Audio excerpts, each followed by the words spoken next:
Den europäesche Bankensystem ass widerstandsfähig. De Message schaut du EU somme as klar. Der Präsidentin von der Europäischer Zentralbank Christine Lagarde gonget ohne Zweifel ochrems Nervosität oder Spekulation wie de Premier Xavier Bettel demëttech sot op de Finanzmärkte ze beruhigen. Beruhigt tun sech Gemieter iwwer nuch dawer nëtzwert Diskussionen iwwer de Verbot vum Verbrennermotor ubelenkt. Heiget ëmmer mi klar, dat die EU-Kommission e grosse Schritt zréckplant fir no 2035 awerlo weitergefierer Matverbrenner zouzelossen, ënner der Kondition et gëtt E-Fuel getankt. Explikationen vu Bresel vum Janoris den Gesprächer do wieiert huet.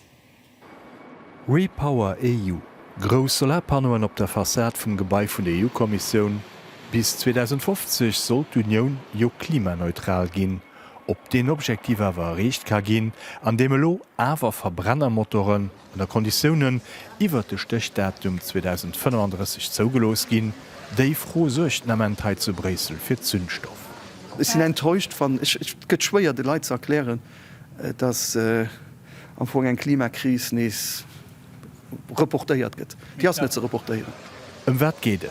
Deutschland an die EU-Kommission schengen am Streit de Verbot vum Verbrennermotor engem Kompromiss han Zonen dieieren Not ze sinn. Neigefierer mat Verbrenner, die exklusiv mat E-Fuels fuhren, solle Lernsteverbot kommen. Lächdetailer géiften amment geklärt. Zum Beispiel wéi Sensoren verhënnere kenten, dat awer Benzin oder Diesel getankt ginn. En Acker louchte miteinander dumdech, dat suecht an Deutschland an der Koalition fir Spannungen, wat den Olaf Scholz net schenkt aus der Rot zu bringen. Ich weiß, dass Journalismus auch ein Unterhaltungsbusiness ist und dass Sie deshalb natürlich es ganz doof finden, dass wir uns einfach einigen, aber das wird schon passieren, und zwar ziemlich zügig. E-Fuel gëtt den Amend an der Aviation getest, soll auch fir Schëffer agesat ginn. Seng Produktionioun wie awer net nohaltig genug fir den alldeegliche Gebrauch bei Autoen, so kritisch Experen. Och de Preis ass den Amend mat Minimum 4,50 € de Liter nach viel ze héich.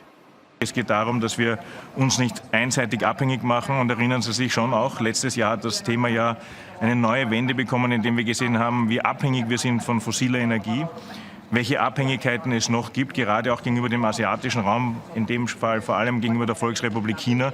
Und daher ist es aus meiner Sicht eben notwendig, sich breit aufzustellen und jetzt eben beide Stoßrichtungen zu gehen, Elektromobilität genauso wie eben den grünen Verbrennungsmotor. Den Argumentär ass, dass mat Deutschland geguckt in ass wie in dem eng oder dem andere kann helfen. Ich weiß nicht, ob den deutschen Automobilsektor wirklich so Probleme krit hätten, wann dat gemerk wäre. Ich weiß, dass ich heimisch an Deutsch Politik ammeschen. Ich weiß auch nicht, was zu Berlin von Diskussionen gelaufen sind.